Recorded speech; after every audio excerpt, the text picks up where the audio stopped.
Now, Jim, I want to get into what's happening in the Middle East. I know you're an expert on it. You've written the New York Times bestseller, Rise of the Fourth Reich, which gets into the Muslim Brotherhood that you wrote, what, 3-4 years ago? You've got a new book out as well. I want to get into Snowden, what's currently happening. Do you agree with me? There's a big awakening happening.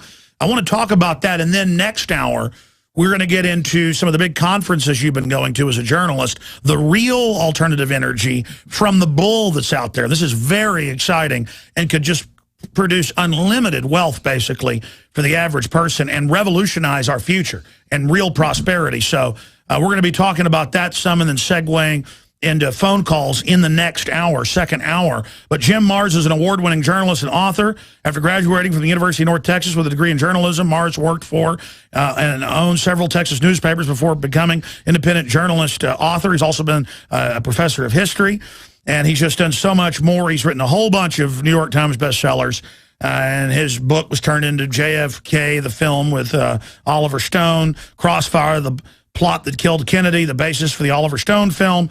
And I'm not going to say any more at jimmarrs.com. Jim, we've got about 6-7 minutes before we go to break and start the next hour. You were chomping at the bit out there in the green room to talk about the fact that we were showing the videos. I know you could see it in the green room. These are Al-Qaeda flags, guys with big beards, throwing women and children and men, beheading them. There's a whole bunch of videos. And our media keeps saying they don't know who's doing it, when they've got their flags, and our government and NATO is backing Al-Qaeda and the Muslim Brotherhood. What is really behind that? Well, I think they can't admit that it's actually Al-Qaeda because we have been conditioned and programmed and propagandized against Al-Qaeda since long before 9/11. And of course, 9/11, it was Osama bin Laden and Al-Qaeda. They're our big enemies. That's why we had to invade all these countries over in the Middle East. But I want to give a brief history lesson here, okay? Let's go back to the 1930s and the Muslim imam who founded the Muslim Brotherhood. He was enamored of a fella in Europe who had a big national socialist movement going on named Adolf Hitler. That was the Imam of Jerusalem and the Imam of Turkey. Mm-hmm. Two of them. So he wrote to Adolf Hitler, and Adolf Hitler wrote him back and decided, hey, here's a chance, here's an opportunity to get our foot in the Middle East. So by the time of Muslim Brotherhood invited them to invade. Yeah. Well, by the time of World War II, the Muslim Brotherhood was a Nazi organization. All right. And during World War II, when we were fighting in North Africa, we had about as much trouble with the Muslim Brotherhood Arabs as we did with the Nazi troops in the Afrika Corps. Okay. After the war, we won the war. Well, British then took over North Africa, but they were war weary. They had plenty on their hands, so they turned the Muslim Brotherhood over to the CIA. All right. So people... Who's really a skull and bones globalist branch. Exactly. They were the Eastern establishment. And not really Americans. Not truly. Now, you have to understand then that the CIA has run Al-Qaeda since after World War II. All right. Now, Al-Qaeda then, that name came about. On record. This is all on record. This is all well documented. Osama bin Laden, who was a Saudi... then gets, he's brought to this country under the name Tim Osman. That's declassified. This is not our opinion. This is not conspiracy theory. This is all fact. He's armed, trained by the United States, and sent to Afghanistan to form the Mujahideen, okay, that was... With General Hamid Gul, that we've had on. Right. He's confirmed all that. And then, so we were supporting them against the Russians as our proxies in Afghanistan. Now, during Afghanistan and after Afghanistan, everybody knew that the Muslim Brotherhood had a bad reputation because they'd been this Nazi organization. So Osama bin Laden took his hardcore group and they changed the name to Al-Qaeda, which, by the way, literally means the base. Now, early on, I thought, well, that must mean their headquarters somewhere, right? No, Alex. The MP and... they killed him a week after. Robin Cook, a week after he went public and said, that's the name of the CIA database. Yes. He said it's the database that the CIA keeps of Arab Muslim operatives that they can, of course, call up and get them to do anything they want them to do. So it's really, really important for your listeners to share the information that when they hear Al-Qaeda, they hear CIA. That's who's been right. Al-Qaeda. Yeah, Al-Qaeda. That's exactly right. And now they're running them in Libya, running them in Syria, and now they're running them against the army of Egypt. And our government, for the first few days, was saying the army was wrong. The truth is Morsi turned the country over to Al-Qaeda, not just Muslim Brotherhood, to just run around slaughtering people.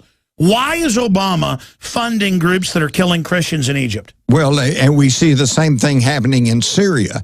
Now, I'm not trying to say that the government in Syria is wonderful. No, but they didn't start this. They didn't start it, and they're not killing the Christians. It's the rebels killing the Christians and killing the Jews, and we're funding them, and we're giving them the arms. It's incredible, folks. You have no idea what's going on in your name and with your tax money. Man, I tell you, who do you think Obama really is? Because he's a Muslim socialist, period. End of story. I mean, he himself said so, you know. Yeah, but I used to think that was just like a CIA cover. Yeah. I think their mag should be an Illuminati double cross here. Well, the thing is, Napoleon teamed up with these guys for a while. Well, that's it. In high-level politics, you know, the alliances form and then break apart and form again. And when you get to that level, it's just whoever can benefit you. Well, here's my point.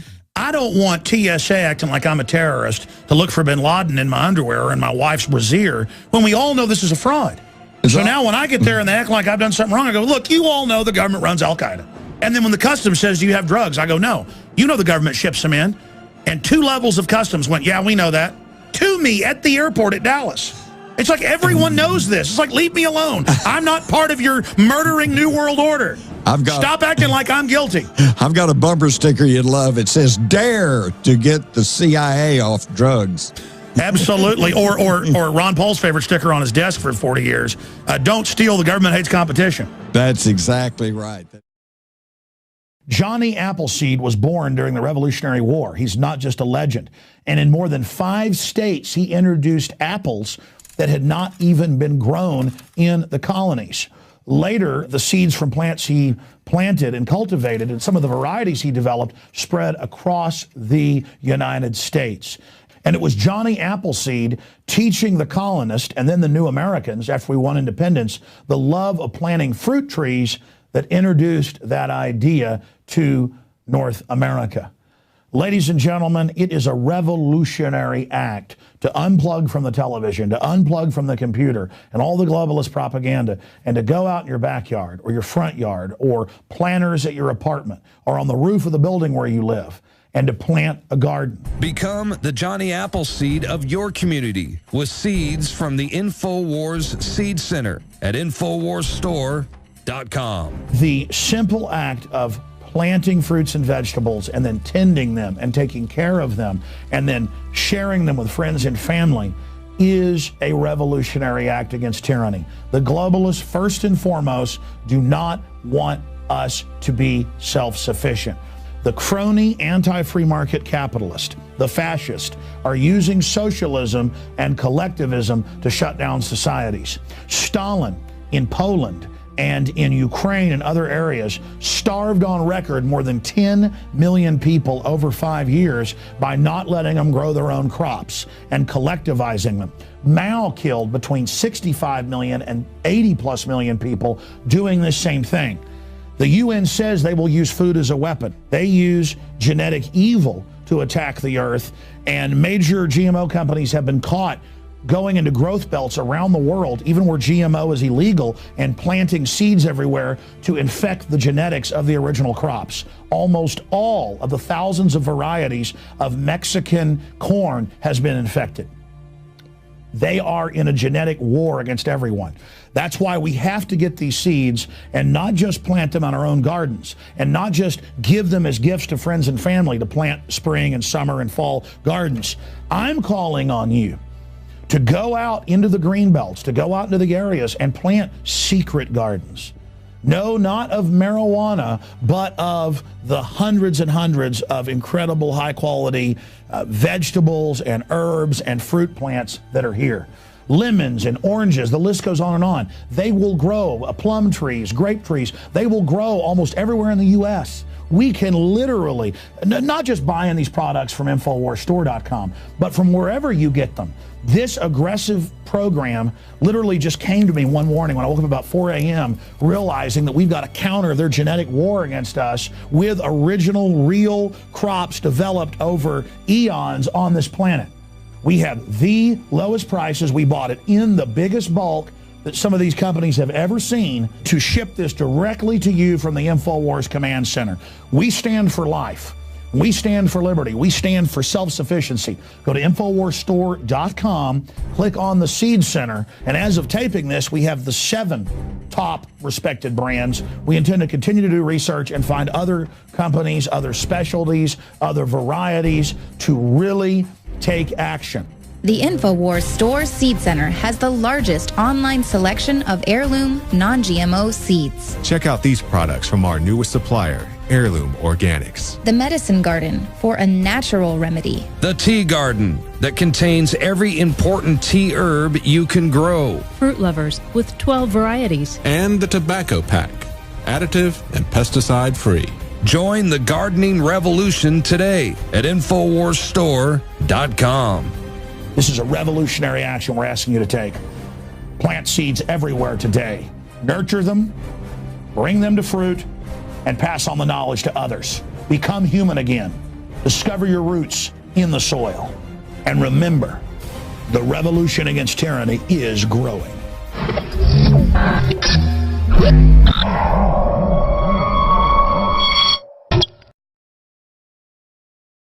Jim, let me ask you this question in this brief segment we've got. A, do you think there's a mass awakening happening? And B, how big is it?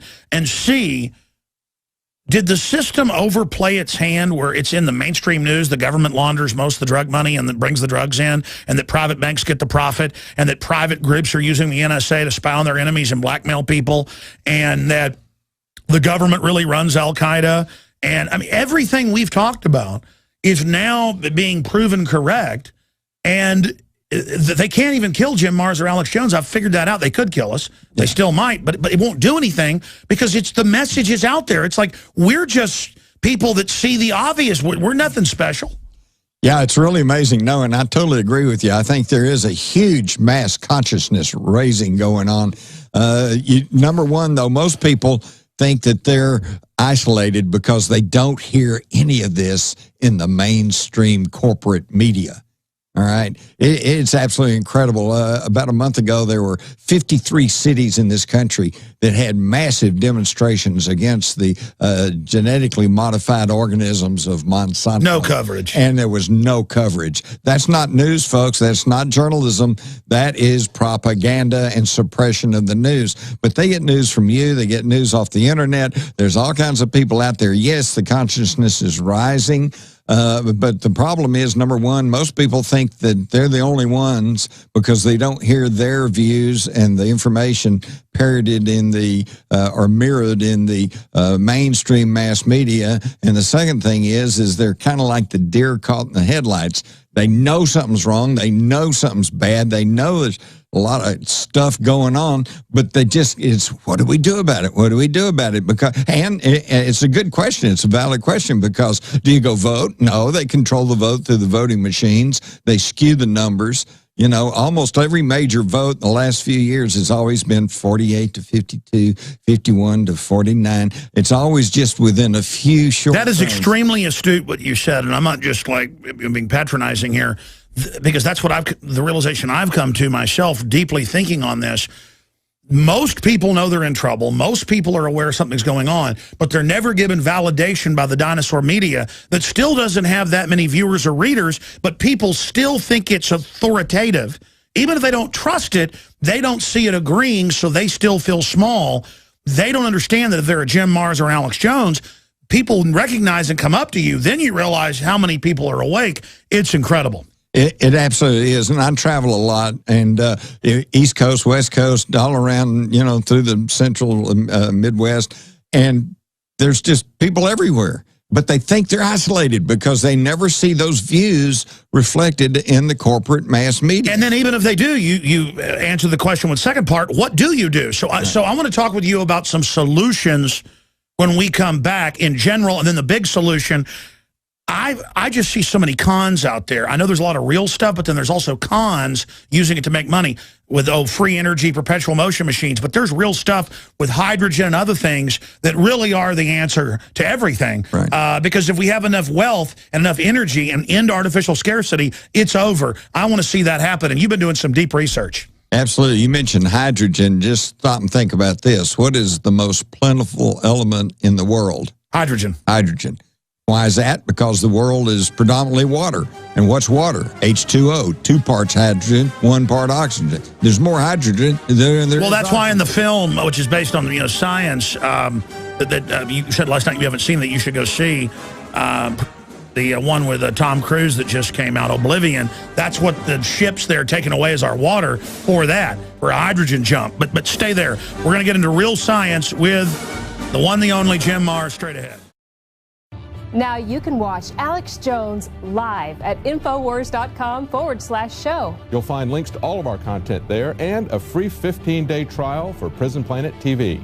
You can also browse the network, the InfoWars Nightly News, And over 60 movies and documentaries all together in one place. You can watch the Alex Jones radio show live as it happened. So check it out, Infowars.com/show.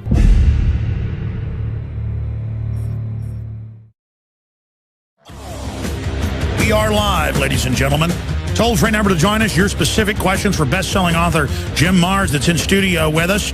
The toll-free number to get involved on this live July 7th Sunday transmission is 877-789-ALEX. 877-789-2539. Your call's coming up at the bottom of the hour. Well, joining us from the countryside outside DFW is Jim Marrs, now in studio with us. JimMarrs.com is another New York Times top 10 bestseller. And he joins us right now. But you've been involved with some of the bigwigs who are really looking into the real alternative energy, not free energy, not magic stuff. There's a lot of cons out there, and also people that have built things that are real, but there's not a real way to extract it. They're impractical. I've made a real study of alternative energy, and it is the big kahuna because energy is power. The Federal Reserve puts out fake dollars. It's not really Federal Reserve. The Federal Reserve notes are not really dollars. They're Federal Reserve notes. But with those symbols of energy, they can get the world. So they kind of have a perpetual motion machine. While they try to create artificial scarcity, that's why Obama, in fact, let's cue that clip up from last week, told Africans, you can't have air conditioning, you can't have a car, you can't have a good life. That's bad for the earth. While the GMO is destroying the planet, while the globalists are blocking the clean alternative energies and putting out fake windmills to their select buddies in Solyndra, not even building the complexes. Meanwhile, there are real solutions in energy, and you have been doing research into this. This is mainline technology around for a long time that's ready to be deployed right now. But as you told me last night, and I've seen this in the news, any company that tries to really put this out, the directors commit suicide. They get Arkansided very, very, very, very quickly. They fall down and hit their head or go close the garage door and turn on the car. Jim Marrs, break down the true cutting edge and what could revolutionize everything. People want solutions. Here it is. Okay, well, let's this goes all the way back. Let's go back to the turn of the 20th century, and Rudolf Diesel invented a diesel engine that he originally designed to run on organic matter, okay? You remember the Back to the Future movie, and they put banana peels and I don't know, coffee grounds and stuff in the little fusion thing to run the time machine. He built a diesel to run on organic matter. But that would have interfered with the petroleum-based industry. So what happened to Rudolf Diesel? Gee, it was terrible. He fell overboard crossing the English Channel. Too bad. And that goes all the way back. We don't have the time, but I could sit here and give you at least a dozen examples, some of which I had direct personal experience with. The FBI on record raided Tesla's laboratory. Oh, yeah, Tesla. You know, he's they burned his laboratory down. There's things going on right now today. Some years back, there was a kid up in the Northwest who said, I've developed a carburetor that'll get 100 miles on 1 gallon of gas. And he got reporters. He drove them 100 miles. They checked it out. They've made sure there wasn't some trick to it. It was legit. What happened to that? It's gone. Again, by the way, I've seen magazines in the 60s and stuff, General Motors and Ford, with carburetors with 75 miles to the gallon, cars that go 150 miles an hour. And you tell me the Japanese today can't do that? Well, the Germans are making a Volkswagen over in Europe right now that's getting 56, 60 miles to the gallon. But you can't buy it in the United States, okay? And why is that? Okay, because the elite, the very people you're always preaching about, these people have a monopoly based on petroleum. All right? It's that simple. And anything that comes up that's going to threaten that, they buy it up. If they don't buy it up, then they just and they're going to try to use on record the shortage of it in the next 50 years because they're going to artificially make it scarce to take control of the entire human civilization. And that is wrong. Well, most people truly believe today that the reason we fought in Iraq, Afghanistan, Syria, all these countries, and Egypt is because we're trying to get their oil. Well, we don't need oil. We don't need oil. Well, Wesley Clark declassified that actually illegally. I mean, he admitted he was in the Pentagon and saw the plan to not let those countries sell the oil to create artificial scarcity. Saddam's crime was overpumping. Exactly. In fact, see, people don't realize that. I hear people all the time say, well, we invaded Iraq because we wanted to steal their oil. Let me tell you something, folks. We were only getting 16% of our imported oil from Iraq prior to our invasion. And once we invaded, then they set some of the oil fields on fire. There was fighting going on. We didn't even get that much. They cut down the amount of oil we were getting from Iraq. People don't get artificial scarcity. Nah, wake up. The oil companies are capping oil fields all over the U.S. The biggest oil reserve in the United States is, and if anybody remembers their history, which they don't, you may recall that the biggest scandal early in the 20th century was the Teapot Dome scandal. That's where the government was selling off drilling rights to the naval oil reserves out in California, Teapot Dome, and it caused a huge scandal. And, you know, those fields have still not been And guess who controls that today?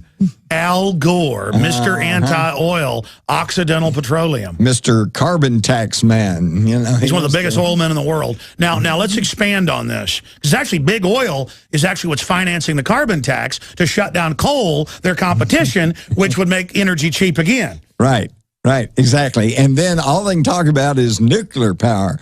It's so safe and efficient that... Which is another insider deal that's horrible. And we're about to kill ourselves. The Pacific is getting irradiated. They're telling you don't eat fish. 91% of reactors are leaking worldwide. But I mean, let's get into that. Talk about hydrogen alone. Yeah. Get into solutions. Hydrogen is the way to go. I met a fellow here just the other day who had been an engineer, and he lives in New Jersey, out in the kind of the countryside. And he runs his cars, his air conditioning, his home, his heating, his lawnmower on hydrogen. All right, and when Hurricane Sandy hit, and all of his neighbors, their power went out for like a month or more, and they were in desperate need. Can you imagine no power for a month or a month and a half? And that's not off record. You were hanging out with the Crows, right? They're researching this, right? Yeah. And he was telling, it was a great story because all his neighbors, he was a bright light, so to speak, in the middle of the darkness because his lights were on and everything was operating, and his neighbors would come to his house and to take a shower and to juice up their batteries for the. And this is on record. So the most plentiful free element out there is hydrogen. This gas. Explain to people how this works. Well, you can take and here's what's amazing about hydrogen and why I don't understand. Well, I do because they're greedy bastards. But I mean, I don't understand why we're not shifting to a hydrogen economy because, as I understand it, you can take all of the normal infrastructure, the pipelines, the pumping stations, the refineries, your car, you get an adjustment. Yeah, they're even going to make the money off of it, but they still don't want us to have it. Yeah, exactly. And we were with a top engineer last night. He can agree with you on this. Yes, with a little tweaking, it could all run on hydrogen. Hello, there you go. But why not? Why are we not getting that? Because it's the most plentiful substance in the world, and they cannot get a monopoly over it. Well, that's like diamonds are really semi-precious, but they're geographically restricted so they can create artificial scarcity again. Right. And they have tight control over that. The fastest way to get killed in Africa is to go out and find a diamond, outside of the normal chain. Yeah, they call those blood diamonds and demonize anybody trying to get money for Africa. Exactly. When really it's the...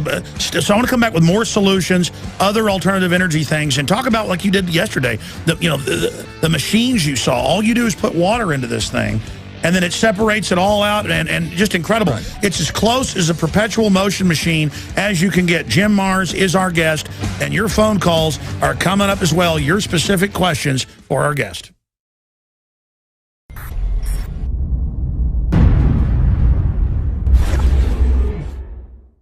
Because there's a war on for your mind. That has been our motto here at InfoWars for my 18 years of battle against the globalist. And now we see the open announcements of global, private, corporate tyranny over our governments. That's what the New World Order is an unaccountable private combine of organized crime engaged in corporate takeovers of nation states and the conscious attempt to abolish basic rights and fundamental liberties. Infowars.com is not just leading the charge against this here in the U.S. or North America. We are leading the charge worldwide. And that's because our listeners, our viewers, our supporters, fellow freedom lovers like you across the planet resonate with our message of liberty and telling it like it is. And that's why for the last 2 years especially, I have thrown everything I've got, my time, my energy, our backup capital, everything into really trying to awaken the sleeping giant that is humanity. And that's why the July issue that just came in a few days ago is so important. We've already sold about half the stock we have of it at cost in groups of 10 up to 100 in bulk. It covers the entire NSA spy grid, how it ties in worldwide, how it's not about stopping terrorists, but about suppressing and dominating and controlling the free press and political opposition. And in this magazine, we don't just have 3 free bumper stickers like I did a few months ago. We have 10 bumper stickers, 4 full-size ones with amazing messages guaranteed to get people thinking like America has been occupied by globalist forces. Infowars.com. Listen to Alex Jones at Infowars.com. Infowars.com. Forbidden information. Listen to Alex Jones. Infowars.com. And then on top of it, 6 medium-sized bumper stickers with the message as well. These are key to post in legal and lawful areas on your book bag, your computer, your car, or to give friends and family. I have printed 500,000 of these bumper stickers. Only half of this month's run of magazines has them.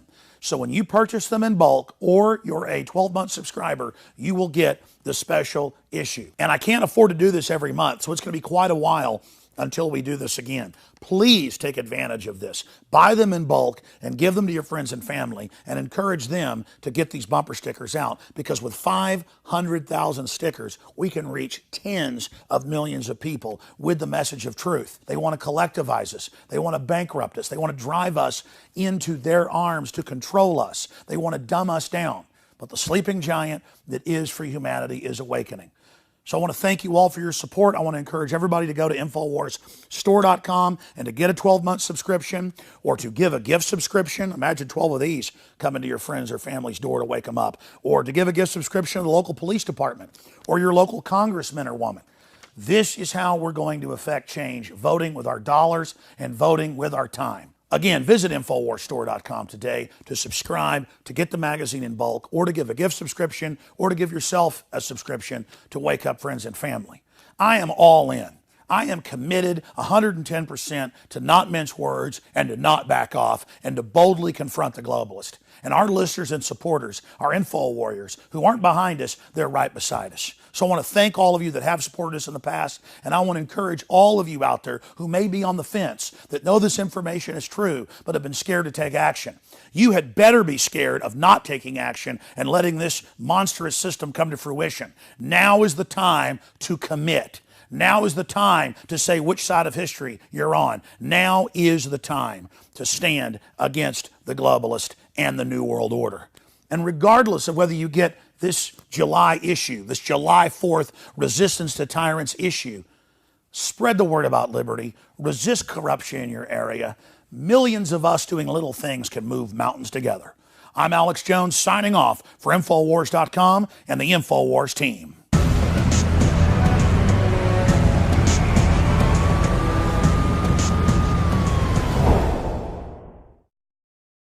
Jim, you are just going a mile a minute off air about, as an investigator, as a journalist, all of these alternate energies. And again, we were having dinner last night with a very well-known engineer who's worked in the Apollo program, but after that in petroleum engineering. You name it, he's done it. And he was absolutely, and the fact that they knew 30 years ago they could have the streets be solar glass and power everything off that. I mean, they are, just like they had light bulbs, famous light bulbs in San Francisco, but there's one in Dallas too, or is it? I remember hearing about when I was a kid at the fire station that was like 80 years old. Now it must be 100. There was one at the Palace Theater that was burning until they finally tore it down. It had been burning since 1895 or so light like bulbs that go for 100 years, why do they burn out fast now? It's planned obsolescence. That's admitted. The public doesn't know that. Everything's gamed. So get into it. Solar, all of it. Well, it's all mindset. There is no problem with technology. I'm here to tell you, just with absolutely no fear of contradiction, that there is off-the-shelf technology that can solve all of our energy problems overnight. It's not technology, it's the mental thing. Now, here's a classic example. About 30 years ago, I was interviewing an energy expert, and I'd gotten real fired up on solar energy, and I said, well, what about solar energy? We draw energy from the sun. If sun burns out, we're all in trouble anyway. And he goes, well, that's really a good idea. He says, but that's 20 years in the future. Okay, hey, folks, it's 20 years. Here we are, and we still don't have it. Why? Because, listen, here is the problem in their thinking, in their training, and their conditioning. He said, do you realize it would take solar panels covering the entire state of Arizona to provide enough electricity to power the city of Los Angeles? And I went, oh, whoa, yeah, I guess so. Well, I went off and I thought about that, and he's right. But where's the flaw in his thinking? Central generation. He can only think in terms of generating enough electricity centrally and then piping it to L.A. Where you lose most of it. Yeah, and you lose most of it in the transmission. Same thing with the with wind farms far away. It works to have it at your house, right? Like the old windmill, but not 500 miles away. So what if everybody in Los Angeles put solar panels on their roof? Whoa, then you power the city of Los Angeles and everybody's got their own power. And why don't we have that? Because they hadn't figured out how to make a cloud come and hang over your house if you don't pay your electric bill. Absolutely. Well, it's also come out in the news that if you try to hook it up on your house yourself off the grid, they won't come inspect it. They won't authorize in most cities. But they'll subsidize it and pay for part of it with taxpayer money if you hook it up and let them run it and it feeds the grid. Right. Well, now, that's an interesting thing, too, and I've lived through all this and watched it happen. When it first came out about people, whether it's solar, wind generation, whatever, providing their own juice, the power companies were all opposed to it, okay? But then it came in anyway, and then they passed laws saying if you are producing individually enough juice that you can put it back into the power system, they have to buy it back from you, okay? Now, you'd think, ooh, wait a minute. Sounds good, but it means you get an inspection. Now they're running you. Well, number one, they can come on your property. They come and inspect you. But here's the thing. Now they're all for it because under the law, yes, they have to buy back your excess electricity, but they get to buy it back at a cheaper price than what they're paying normally. And then some people, exactly. So it's creating a monopoly for them again of a lower price. But they're making money on it, so it's okay. Exactly, but the people say, well, aren't you for Obama then? He's giving tens of billions of taxpayer money a year to this. So did Spain. It bankrupted him. It's given to select insiders. He gave it to his buddies, and they went broke. They don't even open a building up. They just take the money and run. Exactly. Or they build windmills 500 miles away on record that break and don't even work and kill the birds. And that's because chances are, if you looked way into their portfolio, you'd find that actually they're heavily invested in oil and gas. Well, no, it turns out you're right. You know, again, BP is the biggest funder of all this and the biggest funder of carbon taxes. Right. They're the group that gives most of the money to fund Bilderberg as a charity. Look it up. Okay, you mentioned BP is running the clean energy movement so they can kill it. Exactly, and I just ran into some wonderful folks from California who had been getting some help, quote, help from Shell to develop hydrogen, all right? And then they finally realized that they weren't getting anywhere.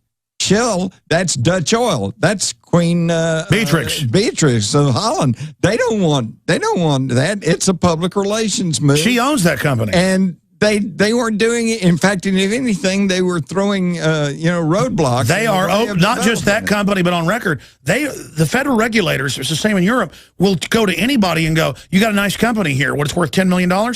Here's $500 million. Sign it over to us," and they shut it down and then say, "Look, we're green." Yeah, exactly. Well, do we have that Obama clip real quick?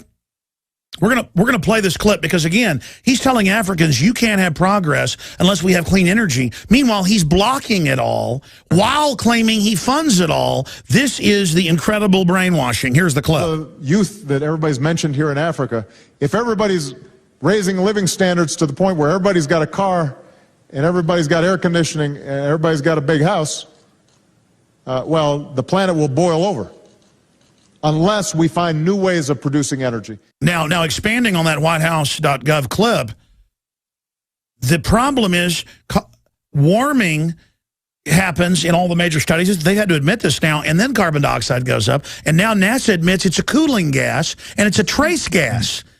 So it's a total red herring. Let us run the energy system and decide what you can have, or it'll burn the earth up. Right. Well, what they claim is that it's the carbon emissions that are causing greenhouse effect and then heating up the planet, okay? So, well, if we go to hydrogen, it doesn't heat up. If it puts out any excess at all, it's oxygen and clear water. Which is something we need. Yeah. And how horrible. By the way, listen, people, listen carefully to this. It is not global warming. It is solar system warming. The ice caps on Mars are diminishing, which means they're melting. The ice. The UN voted and said the sun doesn't affect temperature. But the ice on some of the moons of Jupiter is melting. But I'm being sarcastic. I mean, they voted and said the sun doesn't affect us. The sun is everything. Well, they used to tell us the world was flat. But I mean, how dumb do they think we are? The sun is the main driver of climate. Well, they think we're pretty dumb if all we do is watch mainstream media. I agree. Now. Let me throw this out, and we're going to go break, come back with calls here, and then into overdrive probably. We're sitting here looking at this. I mean, I just want to point out that they claim they're the ones trying to save the earth. They're the ones that are damaging it. Absolutely. The genetic engineering. I mean, look at that. Well, you're looking at the dictionary under hypocrisy, and you find government officials. I mean, there it is. They're in the pocket of the vested interest, which means the oil companies. We're going to take questions, but you were the longtime Fort Worth Star-Telegram head police reporter, and I'm going to get your take on how police have changed when we come back with Jim Marrs. I'm Alex Jones.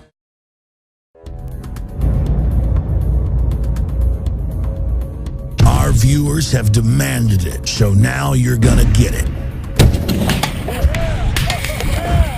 More pro-Second Amendment gun shows in the month of June. What we've learned is you cannot hide behind an I-beam when there's a 50 cal present.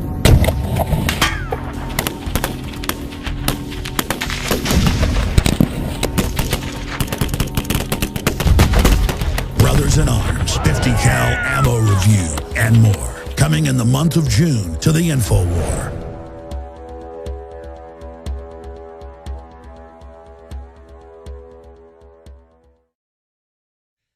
And please spread the word about the broadcast. Our goal is to reach more people. Our goal is to have a new enlightenment, a new renaissance, and you are the key to that. You're not part of that. You are the resistance. You are the heart of that. Jim Marrs, I want to go to calls. I don't want to hog you.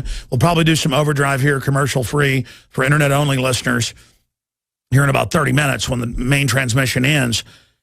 But I wanted to ask you to repeat what you were saying off-air about 30 minutes ago when I was talking about the police going wild and, you know, commandeering half of Boston and treating everybody like terrorists, and now somebody shot fireworks off. We're going to lock down a neighborhood and search your houses without warrants and ask a cop a question, they taser you, or the imperiousness and how the government, with its RAND Corporation Domestic Stabilization Force, has really federalized police. I mean, you worked for a long time. You knew Jack Ruby. I mean, you've been working since the early 60s as a crime reporter in Dallas-Fort Worth at the Fort Worth Star-Telegram. Give me your take on this transformation of our police. Well, unfortunately, yes, you're right. There is a huge transformation. Back in the day, back in the early 60s when I started, I was the police reporter. I officed in the police station right across from the dispatch room.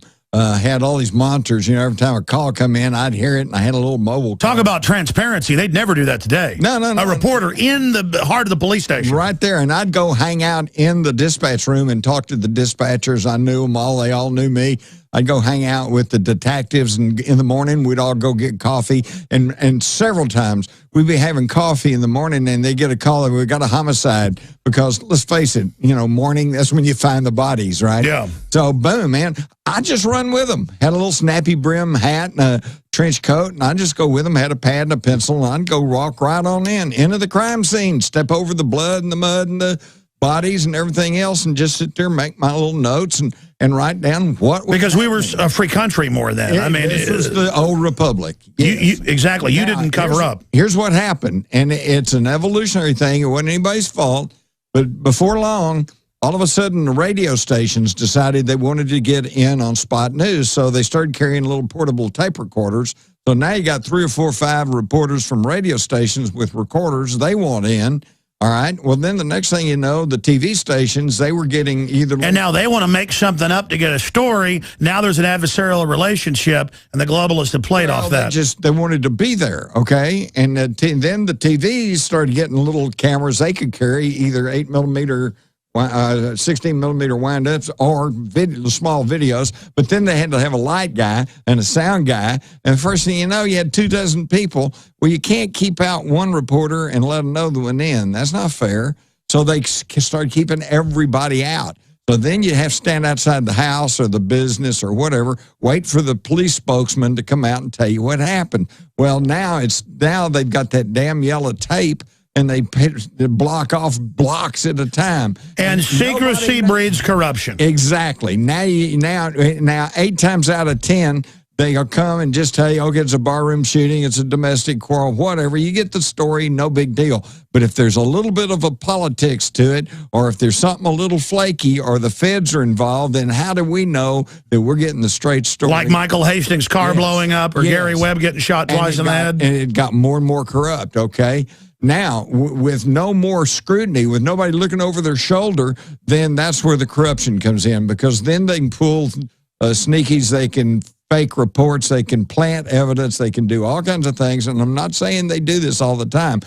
I still have the highest regard for police officers, because that's a tough job. It is. It's a tough job, and I honor them for doing that. But like any other job, like any other group of people, they're not above the law. You got a small percentage that are just cowboys. Okay, they're there to be arrogant. They're there to push their weight around. For example, if you get stopped by a cop, how many times, if anybody listening to my voice, how many times have you ever gotten stopped and the cop says, "Oh, wait, I'm sorry, I think I got the wrong car," or, "Oh, I'm sorry, I made a mistake here"?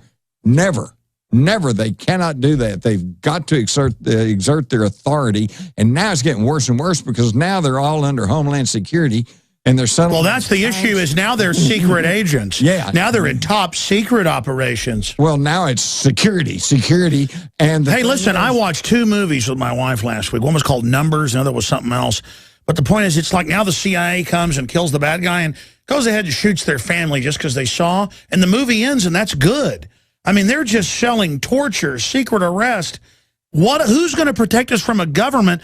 I'm surprised the government isn't more corrupt, that since 1947, Jim, we have had a government that can operate in total secrecy under national security. No wonder it's so bad.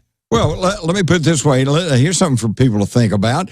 Every time we hear about some foreign adventurism, some military operation somewhere, some near undeclared war, who's behind it? The National Security Council. Well, the National Security Council said it was okay. They authorized... And by the way, they've gotten presidents to transfer them more power than the president and Congress. Okay, now wait. Can you tell me who exactly is the National Security Council? I do know. It's people like General Jones and folks, but the general public doesn't know that. Okay. What they don't know is that they bring in people as they need them, but the basic National Security Council is only 4 people. Yep. The president, the vice president, secretary of defense, and state. Now, wait a minute. 3 of those are appointed by the president. So when we allowed them to set up this national security system... Look at Obama doing whatever he wants with Obamacare. And the news is like, roll call today goes... Is that dictatorial? Well, it's a dictatorship. Well, the one person, the president, picks the National Security Council, which approves everything having to do with our fighting, and that's a dictatorship, right? It's one guy. And now they want to bring 50,000 veterans of Syria who are mainly al-Qaeda here to America. And you know they're not going to get searched. They're going to fly on private jets. But my family's going to be groped. Oh, well, I'm not even flying anymore. I'm just not doing it. I'm not going to play their game. This is so ridiculous. Well, that's okay. Now they have highway checkpoints. We got to go to calls. We're going to break here. We're going to go into overdrive, too. When the main radio show ends, Infowars.com/show. Free audio, free video feeds. We're going to continue for a while until we get to all of these 15 calls that are holding, and then that's it. But let's go to Mark in Oregon. You're first out of the box. Thanks for holding. You're on the air with Jim Marrs. Hi, Alex and Jim. Howdy, Mark. Hey, Jim. Jim, I wanted to pose this question to you. Alex has a fully functioning social networking website, planetinfowars.com, I believe.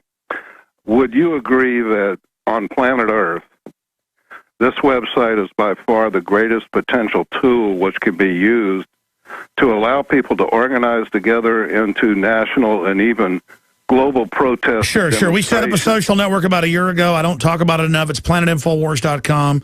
Millions of people use it, and there's anything you want to set up, you can do there as long as it's legal and lawful and not obscene. And it's a great place to organize and have folks meet together. And I said that in my speech last night that you were at, and you just given a speech before me, is that it is the people. They're going to have to lead. We can point out problems and do research all day, but from a cop on the beat to a school teacher to a doctor, they're going to have to decide with their moral decisions where they stand. Well, here's the good news. There's more of us than there are of them. But we got to get organized. If you're going to get organized, then you need a social. And good people don't want to get in people's business. Right. We've got to start doing that. Exactly. And I'll tell you something, I've been playing very low key, and I've been playing the game for years and years and years, writing books, not trying to attack anybody. I stay off Facebook. I don't yell and scream at people. But I tell you what, it's time to stop playing nice because the people we're up against are not playing nice. Good. I'm ready for you to give them some Texas hell. Can I go after them, Mars? That's right. Turn it loose, open a can? Yeah, well, the last time I was in the airport and told them, no, you're not going to grope me, and no, you're not going to scan me with those destructive body scanners. They call the cops on me. For more than 6 years, I've talked on the air about creating a social network. PlanetInfoWars.com is in its beta phase. We're just launching it, and I want to invite all of you out there to be in on the ground level. Planet InfoWars is about people coming together, forming activist organizations, getting involved politically, hunting and fishing, gardening, dating. This is a place for people who love freedom to meet and to talk and to write and to post information. And I give you this pledge. We are not going to spy on you and sell your data to the New World Order. PlanetInfoWars.com is free, so people who love freedom can get together. Connect with people who are awake and know what we're facing. Be active, organize, take action, go viral, create, contribute, resist, because resistance is victory. You are victory. It's waiting for you to breathe power into it. PlanetInfoWars.com. Jim, I want to go right back to phone calls, but again, you were bringing up a lot of issues during the break. You were saying something about Nazi Germany, which you've written best-selling books on, paralleling America. Oh, absolutely. No, the only point I was going to make is that the Nazis at the height of their power and arrogance, middle of World War II, they did not, and I'm sure never even contemplated stopping Germans on the street or at a public place and saying, we're going to grope your genitals and we're going to put our hands in your pants. And like the TSA. Yeah, like, you know, that because they drag your kids away and then go get back and then grab them, and some weird guy with grease dripping off his hair does it. Why didn't they do that to those Germans? Because those Germans at that time would never have put up with that, but we do. Nobody puts up with what Americans put up with. I know, and it's sad for me. They laugh at us. Israel, probably one of the most security conscious countries in the whole world, they don't do that. They don't touch. No, they actually profile. I know, it's incredible. Oh, one other thing too about the police, the changes that I noticed when I started back in the '60s working for police. If for some reason the FBI showed up, they came with their hat in their hand. Would you like us to help you? We'd be glad to give you some help if you'd like. And of course, the local police, man, oh, J. Hoover, the FBI, holy cow, yeah, please, you know, help us out. Now cops roll over like a dog, pee on themselves. Well, it all happened on my watch. Just over the period of about 10 years there, it went from, hey, can we help you, to, well, we're here to help, to get out of the way, we're with the federal government. To roll out a red carpet and kiss my patoot. Yeah. I mean, usually have a dog rolls over and, like, you know, I mean, that's yeah. So I think my message is to all the police officers out there and deputy sheriffs and law enforcement people, listen, you do not have to cave in to the FBI and the feds. Yeah, stop groveling. Why do we even have states? Exactly. They are run by corrupt people. You're the people that's supposed to be protecting the public. Okay. Yeah, the federal government has been totally taken over by globalists. Well, serve and protect the people. Protect us from them, okay? Jim MARRS is our guest. We got to go to calls right now. Let's talk to Curtis in Tennessee. You're on the air. Go ahead. Yes. Hello, Alex. Mr. MARRS. Alex, I need information. I got two things to ask. Information about the smart meter. You had a lady on a show about 3 to 4 weeks ago that they got the victory on the smart meter in a small town in Texas. And yes, sir. I'm pretty sure the city council and the lady here in Memphis, we like try to get a hold of that lady to talk to her. They'll give her a trip here to educate the people here because they're talking about getting it here. Well, let me tell you this. I forget the name of the lady in Texas that's gotten it kicked out in like 30 counties last time I checked. New York Times reported it. Guys can type in for me something like Texas woman defeats smart meters. But the big issue is even the Washington Post and AP just last week reported that the smart meters are going to control your refrigerator, your whole house. So that's on record. So it's not just what we're doing here in Texas. These smart meters are loaded up with other spy tech that basically jack into everything in your house and then surveil you. And that's not Alex Jones saying that. That's General Petraeus, former head of the CIA, last year at a Wired magazine conference, bragged and said, quote, your dishwasher is washing and listening to you. That's the Wired magazine headline, Jim. Yeah, well, as I understand it, with these smart meters, under the old meters, that when you turn something on, then the meter starts because you're using electricity. Under the smart meters, they kind of keep a certain level going. So the bottom line, yeah, that's a whole other area. It's been proven all over the news that they double and triple bills. They rip you off with these. It's smart, all right. Smart at raping you. That's right. Your electric bill is going to go up. Period. Plus, and don't believe us. Watch it happen. Yeah. Go study it for yourself. Absolutely. I'm glad you brought up that angle. They're screwing us so many different ways that I didn't even remember that it's been in the news that's happening. Yeah. I mean, you're talking 1 month after it went in a case in Chicago in a whole neighborhood, doubling of prices. Yeah. And then people did stuff like unplug it from the house and go on a vacation, and they still got bills. Well, see, this is what I don't understand. You got the Obama administration that's pushing all this stuff like smart meters. And yet, and what it's doing is it's screwing his own constituency. Well, look at Obamacare. He's supposed to be there. It doubles rates, doesn't cover it, written by the insurance companies. I know. I don't understand, and yet there's so many people still supporting him, and yet they can't seem that Obamacare is a huge tax on the poorest people. I know. He's hurting. He increased taxes on people making $20,000 a year in this new tax increase. That's a fact. That's right. Now, if you're making $20,000 or less, you really can't afford a tax increase. Now, and if he ups it, but it's okay because he's liberal. I mean, I know. They voted. They're all mad. The Huffington Post that Bush is getting a humanitarian award from a university. I mean, why not give him a peace prize too? Why not give Obama 100? Well, here's what I don't understand. They gave Obama a Nobel Peace Prize because he wanted peace and thought about peace. He hadn't done anything. Hitler wanted peace. Well, wait. I want peace. How come I can't get a Nobel Peace Prize? Well, I think Bush deserves one, and I think Hitler does. Give him one. Stalin. That's right. Genghis Khan. Hitler wanted peace. He wanted a piece of Czechoslovakia. He wanted a piece of Poland. Emperor Palpatine wanted one. Thank you, caller. I hope that answers your question. Let's go to Andrew in Pennsylvania. You're on the air. Hello? Yes, extremist. Oh, hi. My phone just buzzed for a moment. But, okay, Jim, my question for you is, do you agree with me that every so often on his show, Alex should expose the highly significant, in-your-face, obvious fact that the moon is a giant artificial body, which you exposed in the first chapter of your book, Alien Agenda? No, I agree with you. I actually think it's Hillary Clinton's butt up there. I'm sorry. Well, I'm not quite prepared to say this is a totally artificial body, but there are many, many, many strange aspects to our moon that we don't really even understand, none the least of which is how it got where it is. Perfectly placed for the Earth to have its atmosphere. Yeah, even Isaac Asimov, a famous scientist and writer, has said the moon should not be where it is, but it is. And so, anyway, that kind of lays out a real dichotomy in our thinking because, as we all know, there's no such thing as aliens. Let me tell the caller, Andrew, something. Look, I'm a reptoid, 18 billion years old. I run the moon. I'm actually the galactic commander. Oh. Stop trying to, look. And Obama deserves 100 peace prizes. He should have, for breakfast, little peace prizes. Just thousands of them. I mean, he should be massaged with peace prizes. Made out of chocolate. Absolutely, or whatever you want, strawberries. Thank you, caller, you extremist. Let's go to Chris in Florida.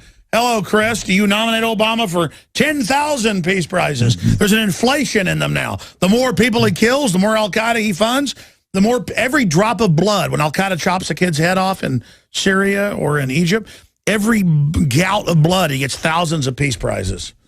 Go ahead, caller. Absolutely. Inflation sucks all of us dry. No, thank you very much, Alex, for taking my call. Jim MARRS, wonderful that you're on. And, Alex, you just do it all right, man. You tell the truth. I'm so glad I have you listen to. Mainstream media just misses the mark so far. It's incredible. But my question for Jim. Jim, okay, I am working in the alternative energy research market. How does that market, how does my company get funded? We need a chunk of change. Well, let me tell you how you do it. You make a contribution to the crime syndicate of the Chicago Mafia or Obama, and then they're saying for a 10,000 donation, you get $1 million back. No. Let me tell you what. I can't really tell you what to do because going out and trying to find funding, that's everybody's looking for that. But I can tell you two things not to do, okay? Number one, your first inclination is if you come up with a valid alternative energy device is to get it patented, okay? Don't do it because when you give it to the patent office, you're giving it to the government. The government, if they see that it'll actually work, they'll put it under national security, wrap it up, and you'll never see it again. Two, don't let the big companies buy it up. They're going to say, well, what a wonderful... That's right. Build it, open source it, give it to everybody. That's right. In fact, I know this sounds counterintuitive, but it's true. Put it out on the internet. And then you'll be the consultant who can then help everybody set it up. Exactly, because most people, like right now, most people know how to make beer. Most people can grow tobacco, but they don't. They'll go buy it. Okay, so if you come up with a device, put it all out there. I got to let the caller go. We're going to start Overdrive, internet only, Infowars.com/show. Briefly, Mars, tell folks about these devices you've seen, the specific generators. All you put in is water, and it runs your house. Right. Well, I know where one's in existence. I've seen them operate. It's called a hydrogen generator. It's about the size of a coffee can, runs off of hydrogen, oxygen. Okay, so theoretically what you do is you just take some water, any old water, lake water, ditch water, you run it across an electrolyzing plate, you separate the hydrogen and the oxygen, you burn that in the firing chamber with a spark plug. And turn a turbine. And that produces instant steam because you got water. That turns a turbine. We'll be right back. Stay with us. Now you can watch the InfoWars Nightly News streaming live as it happens for free. Check it out at Infowars.com/show.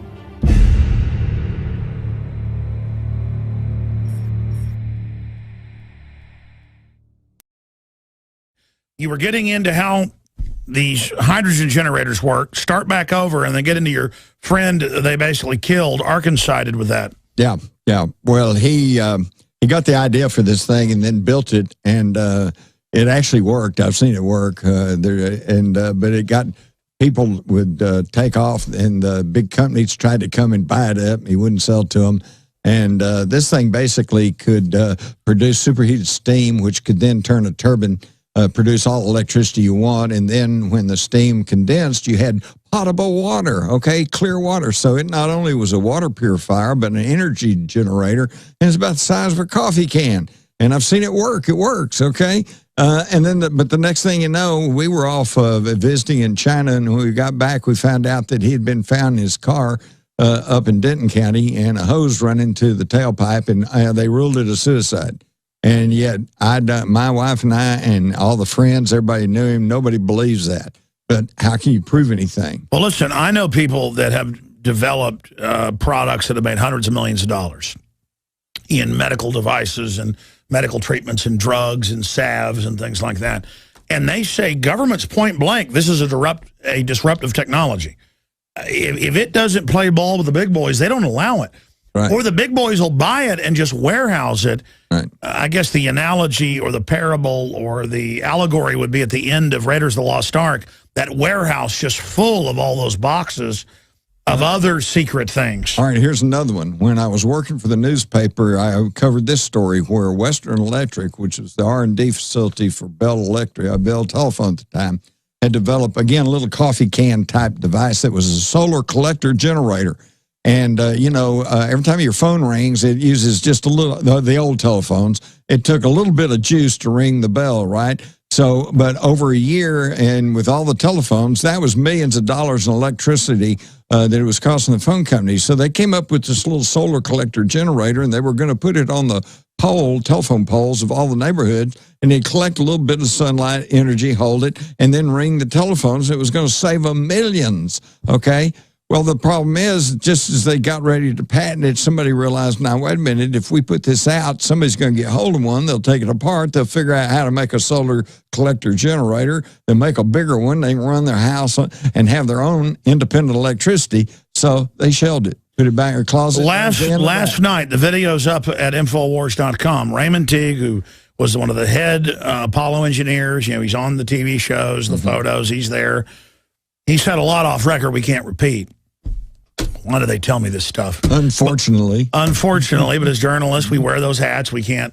I'm mainly a commentator, but I wear the journalist hat, so I never tell, never kiss and tell. Learned that with the cheerleaders very quickly when I was about 15. But but the point is that I never kiss and tell.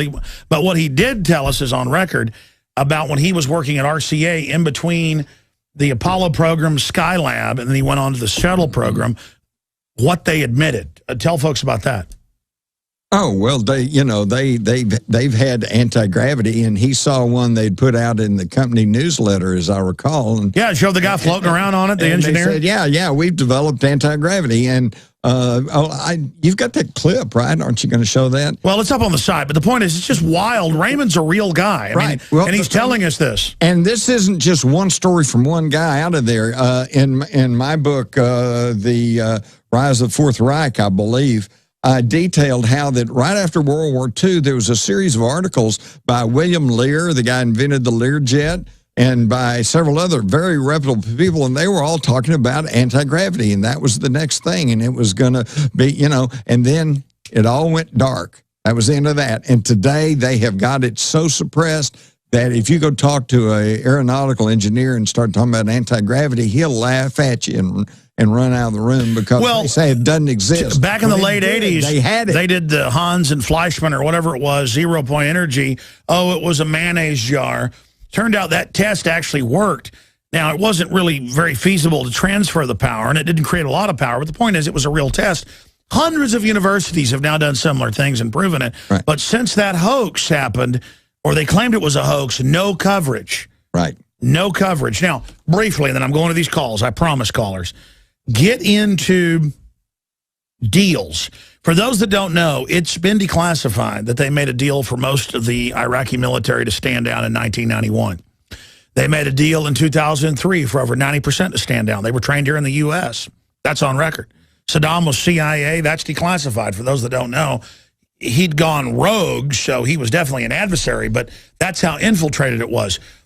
The Germans were able to take France in 2 weeks because, again, the majority of their general staff stood down to become the new dictators, the Vichy French. They moved from Paris to Vichy to run the whole country. That's why they stood down. It's the same thing. Deals are made.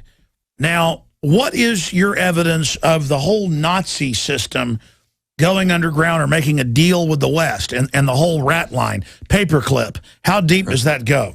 That goes way, way deep. I'm going to have to make this short and brief, but you're going to have to do your own homework. But read my book, The Rise of the Fourth Reich. Basically, the story is this.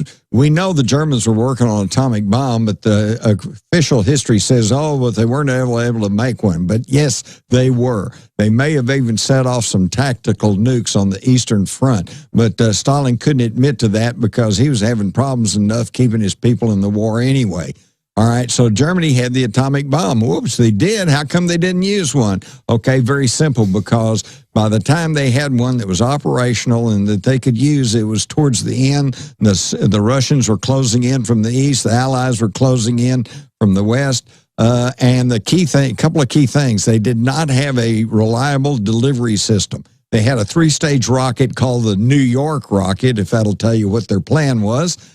But it was unreliable. They didn't have a guidance system that was that adequate. They had a huge base in Norway with these 6-engine bombers, and they were waiting to go on the New York mission. Which they then put in Captain America, the first episode, with the Red Skull. See, they take real stuff and then make it a movie. And make it a movie so that if it comes up, people go, oh, well, you just saw that in the movie. But anyway, all right, But you wrote about this before that came out. Oh, yeah. And I have a copy of the 1942 Luftwaffe blast study of an atomic bomb on Manhattan Island. That's what they were doing. So why didn't they do it? Okay, simple. The war was almost over. We were closing in. If they had set off a nuclear weapon in London or Paris or New York, we would have devastated Germany. We would have left no stone unturned. That would have been the end of that. So what did they do? They got to the elitists. They got to the John J. McCloys and to the Allen and John Foster Dulleses and to the Rockefellers and to the Rothschilds, and they said, okay, we're going to swap you our nuclear technology in exchange for immunity. And that's when we set up Operation Paperclip, and we allowed thousands of unreconstructed Nazis to come into the United States, and we rolled them into our military. And that's why Oppenheimer said the bombs dropped on Hiroshima and Nagasaki on record were of German providence. Exactly. Exactly. In fact, we only had enough uranium for one bomb, and we set that off at Alamogordo just to make sure it worked. And then just a few weeks later... To make sure the Nazis weren't BSing. Yes. And then just a few weeks later, though, we had 2 to drop on Hiroshima and Nagasaki. Where'd they come from? They came from the Germans. The Germans' U-boat. Uh-huh. The U-235. Okay? It's but what's crazy is most of that's declassified. Yes, that's what's frustrating. Is people are watching this thinking we're just saying this. It's like, you know, there was a whole really pretty good little documentary on the military channel, I believe it was, about the U-235 and the fact that they were shipping a Messerschmitt jet and some 50 barrels, gold-lined barrels of uranium. That was enriched uranium because you don't need gold line if it's not enriched. All right, so it's all a deal. It's always a deal, and that's how we got our nuclear capability. So just like the French made a deal to capitulate to the Nazis before it started, the West took them in, and they were put over the rocketry programs, over the CIA. They were like the Golden Boys. Well, let's not forget that prior to the war, there was America was largely isolationism. In fact, there was a huge pro-German faction in the Bund. In the Bund, you know, Charles Lindbergh. A lot of people were very supportive. Joe Kennedy. They were all supportive of Nazis. My grandfather remembered Dallas radio stations were like pro-Bund. Mm-hmm. Exactly. But see, we tend to forget that because the history is written by the victors. It's incredible. I mean, it is so amazing. Let's go to phone calls. Brad in Utah, you're on the air. Go ahead. Oh, thanks. And glad to join you. Jim MARRS and Alex Jones. I pray for you every day, Alex, you and your family. Thanks for exposing everything you have today. The Middle East breakdown, the Muslim Brotherhood, Al-Qaeda, free Thank you, brother. Alternate energy, the police state. I'm from Waco originally, so need I say more about the police state? I had an attorney that actually quit practicing law handling my case, where some cops at the biggest nightclub there had me jumped by their buddies, and yeah, kind of got the best of them, of those three that jumped me, but nonetheless, trooper picked me up on the way home as a buddy of mine was taking me to the hospital. I broke one of my wrists, but yeah, I had a case that probably would have shut all their good time Friday and Saturday night down. But yeah, I had a attorney that quit practicing law, but also had an FBI friend that said, let it go. Yeah, so when y'all mentioned FBI and that sort of thing, at the time I didn't think he was a friend. I thought he was just... No, I hear you. I hear you, brother. It's all crazy how corrupt stuff is. I saw cops dealing drugs when I was 14 years old in Dallas, then busting kids that had bought drugs from their dealers. So I get it. You got a question for Jim? Yeah, you've definitely relieved my psyche. There's a lot of other people who've suffered worse than me. Free energy. Wanted to know, Jim, these guys in Australia that developed this perpetual motion machine, I've been waiting for it to come out for $5,000 a pop to run your whole household. I have a feeling somebody's, captured that project. Another question, and you can answer these. I'll just give you a couple of three. Hydrogen generator. University of Missouri, these guys used to stop people on the street and say, hey, can I run an experiment on your car? I'll show you how to run on water. And they'd pop a few hoses or do something, and next thing you know, they're running the car off of water, just a gallon. Yeah, well, here's the problem. Just like you explained, I thought this unit, there's a lot of scammers who say they've got a system that'll run everything. If you just come invest, they can build it, and I appreciate your call. That's my problem. But I know they had carburetors in the 60s that got 75 miles a gallon. I have the Time magazine with the ad from General Motors in it, so I know they're suppressing things. Hell, they're trying to shut down coal, even though it's got problems because they don't control all of it. So we know that's going on. I appreciate your call. Any comments on what he said? Oh, well, yeah, you do have to be careful, and there are some scam artists out there. So when they come around saying, I'm wanting money, but now if you're talking about when those students were showing how to run your car on water, I think you can. Now, as far as those people in Australia, don't hold your breath, okay? You're probably never going to hear about that again. It's incredible how they shut down alternative energy. But listen, putting from a certified, well-known company, putting a windmill up at your house to power part of what you're doing, that's real. Mm-hmm. Putting in solar, just moving partially into it, that's real. Mm-hmm. That's true. That's true. And hydrogen can be real if they just pay attention to it.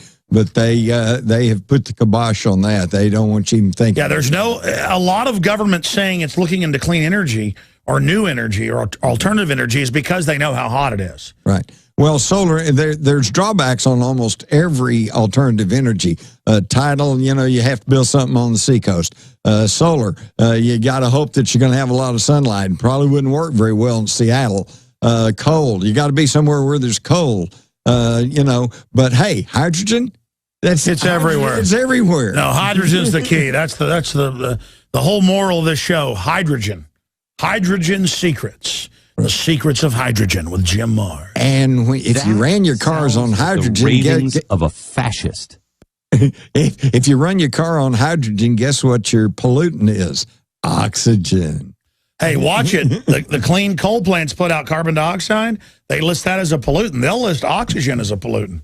You come out with those hydrogen generators, they will list oxygen as a nerve agent. Well, they will list it as a chemical weapon, punishable by immediate execution. The EPA has already declared that carbon dioxide is a dangerous gas, and yet every time you exhale, you're exhaling carbon dioxide. Plants breathe it. Plants respirate. They operate off that in photosynthesis. All right, we got Al Gore calling in. He's mad at you. Man, bear, piggus. Piggus, wiggus. You're on the air. Go ahead. I'm calling in about the Teapot Dome scandal, Alex. Well, welcome to the airwaves, Man Bear Pig. Good to have you here, Al Gore. Good to talk to you guys. Hey, Jim, can you take us back to Dallas? If you were there in Fort Worth when Kennedy was assassinated, I mean, I'd just love to pick your brain about that. I mean, I was born like a month before that happened, and we'll do that. We'll do that on some future show, right? This is the 50th anniversary. It gets closer. But I mean, what was it like when it happened, though? Just briefly. Well, what do you want to know? What do you mean, what was it like? Well, good question. I mean, it's just like you were there. I mean, so many of us who, you know, it affected my whole life. It woke me up and allowed me to wake up more when 9/11 came. Because come on, you know, a single gunman did it. Don't be a conspiracy there. if you know what they did to Kennedy, and it's obvious, like you say, Alex, 95% to 100. Anybody who studies it knows the government did it. I think your question may be is that, you know, didn't want people aware, and how come that it's been so controversial all these years, right? Let me explain this to you.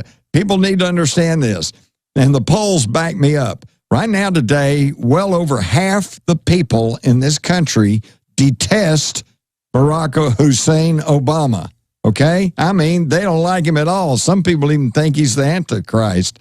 All right, so tomorrow, if we were suddenly told by the news that he'd been assassinated, you've got half the people in this country who go, well, good, okay? Well, now multiply that feeling by a factor of 10 because it was simpler, straightforward, more honest times, and that's what happened at the Kennedy assassination. The rank-and-file average citizen thought he was cool, thought he was nice, had a beautiful wife, and loved to see the kids crawling around. He was great. They loved him.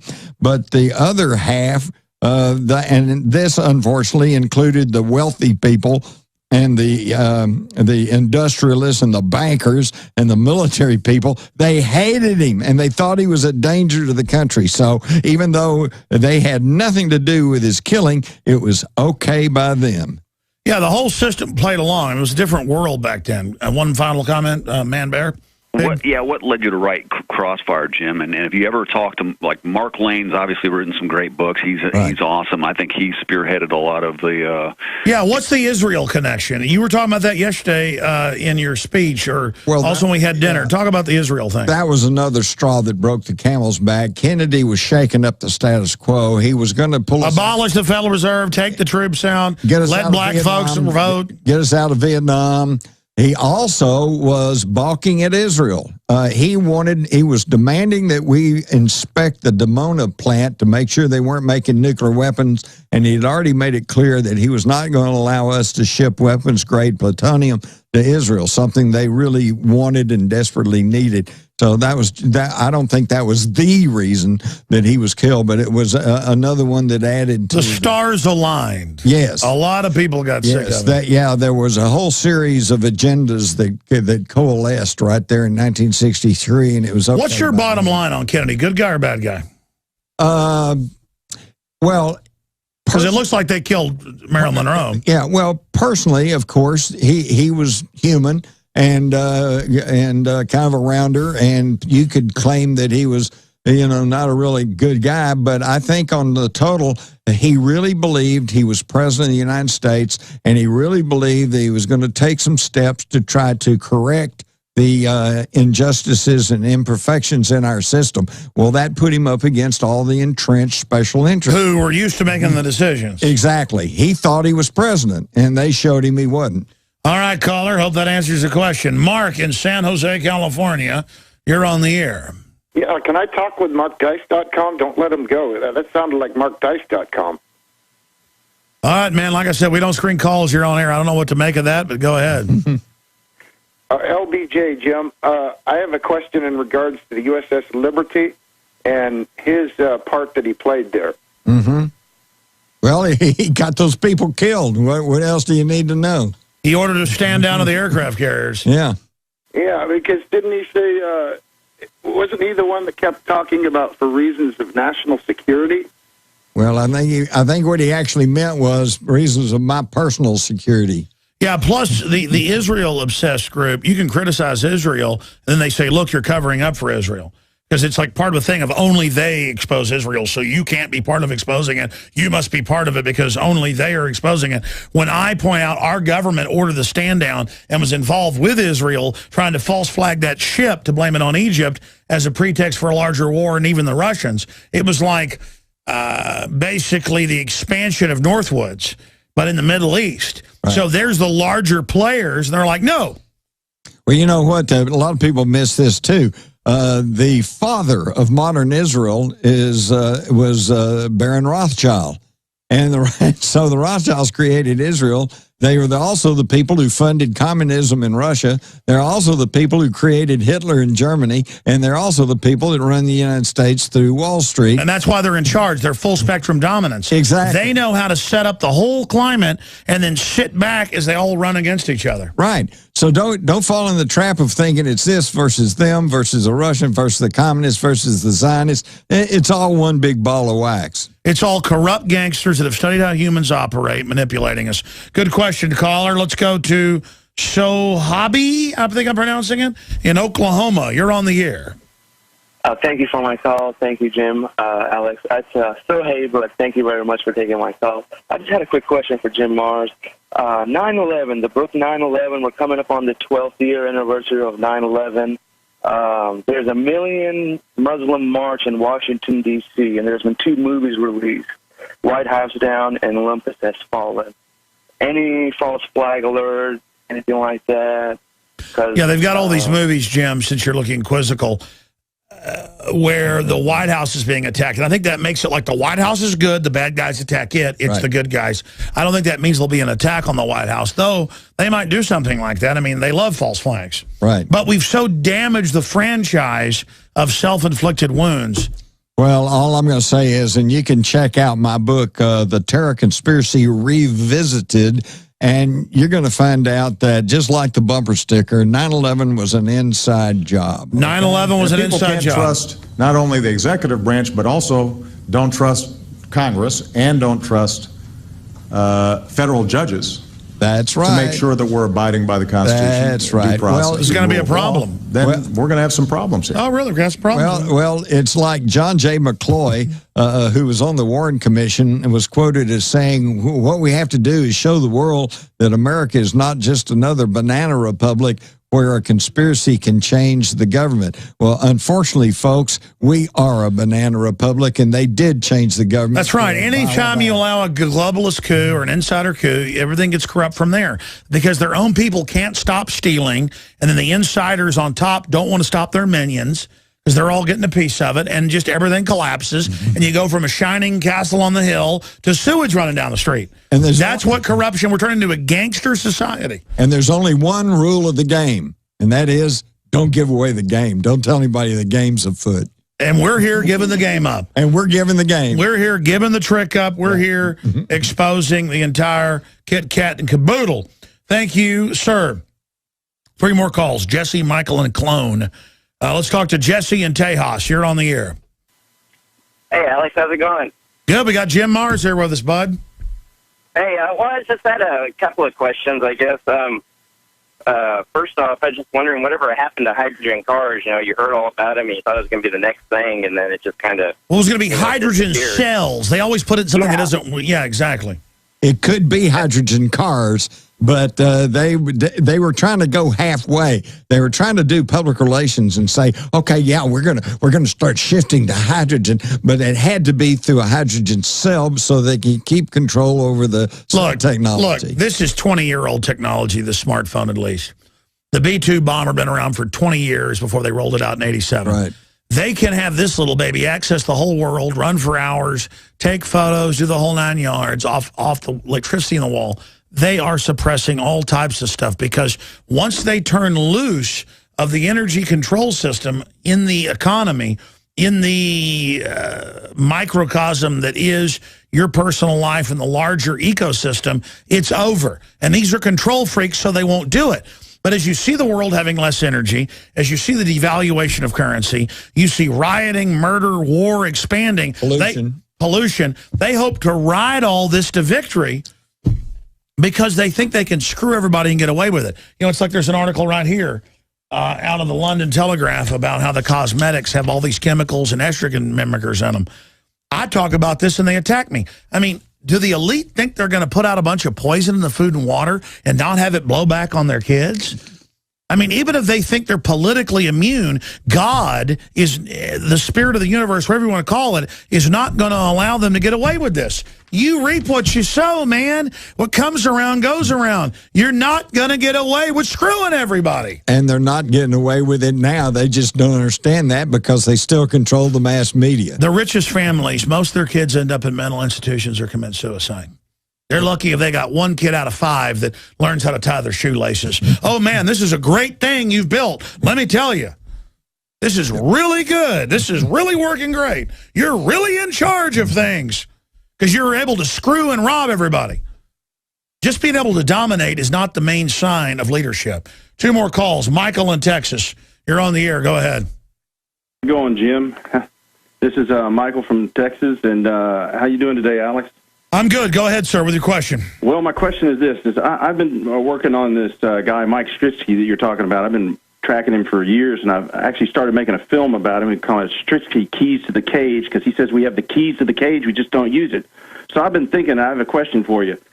If we were as a people, were to all together decide that the way to take the power back is to take the fuel back and started working on having electrolyzers in everybody's home. I know Honda's already developed it, GE. Yeah, they got it. They got it. If we did it and decided we were going to do it, wouldn't that just pull the power out from underneath the power supply? Because once we drive those costs down of fuel, the food prices would go down, the economy would turn around, $800 billion a year going out for fuel. Yep. Oh, yeah, the whole thing's about artificial scarcity. Well, it's just simple. We've been taught since childhood that man's basic necessities are food, clothing, and shelter. And I'm here to tell you, it's energy. It's energy. If you have energy, you can plow and food is energy. If you got energy, you can make your clothes. If you got energy, you can build a house, okay? Energy's it, and hydrogen's the way to go. And thank you for calling, and thank you for... Absolutely, caller. Look at this. Look at this so-called quarter. It has no silver in it now. It's a new quarter. But it's the symbol of energy. In the past, it had to have real silver in it, which was a scarce commodity, a real energy. Mm-hmm. Now it's the symbol of energy, and they get the world for it. I mean, we are run by con artists.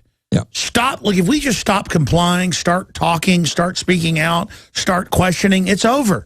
Well, and what the caller's saying, and it's absolutely true, is right now, if you wanted to make your whole house energy independent with hydrogen, you can do it, but it's going to cost you $50,000, $60,000, and most people don't have that. But it's supply and demand. If everyone would say, I want that, then they'd start producing it. The more they produce, the little cheaper it would get, and pretty soon they get it down to maybe $1,000, $2,000. Stop right there. I want you to expand on that before we take these 2 final calls.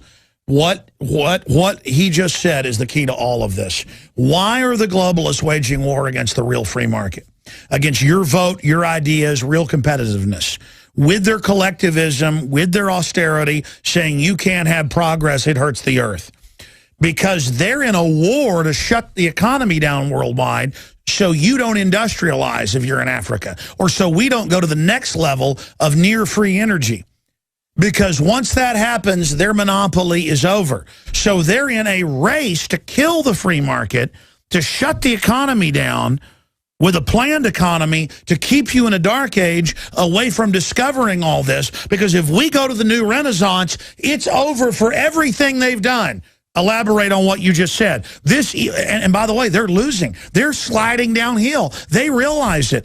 They're losing. They're starting to lose, Jim. Well, and that's why they're losing. Because if they lose this, they lose everything else. Well, that's why they're losing it literally and figuratively, and that's why they're militarizing the police so that they've got a bulwark against the people, to try to keep them in line. It's absolutely amazing. But let me tell you, folks, it's this simple. If you want news, tune in CNN or ABC or whoever. But if you want to know what's really going on, then listen to Alex Jones and others like him.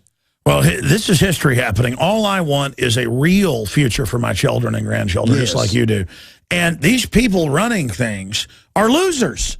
I mean, I could go around and defraud people and run scams. I don't do that because it feels bad, because I can feel it's hurting myself. And they need to get back to their basic human instinct and stop being losers. Well, it's just like politicians. You can't trust anything they say because they have to lie or they won't get elected, okay? That's not a condemnation. These are puppets. Yeah, it's not a condemnation personally of politicians. It's just a sad fact of life is that they can't get elected unless they lie to you, okay? So you have to watch what they do. You have to watch their track record. So let's look at the track record of these so-called globalists, as they call themselves, these world elite, okay? Just over the past 100 years, we've had 2 world wars. We've had a depression. We've got an inflationary depression going on now. Hundreds of civil wars. Of little civil wars, a degradation of life, a degradation of in the environment. Their track record, folks, is not good. We need to get rid of them. I agree. One final call, but this is a historic broadcast. It's a very important broadcast, and I hope people pay attention to what's being said here, because the establishment is a very unhappy group of failing people who use every dirty trick to stay in control, but the dirty tricks they're using are destroying the very island they're sitting on. Let me put it this way, folks. Here's my final thing.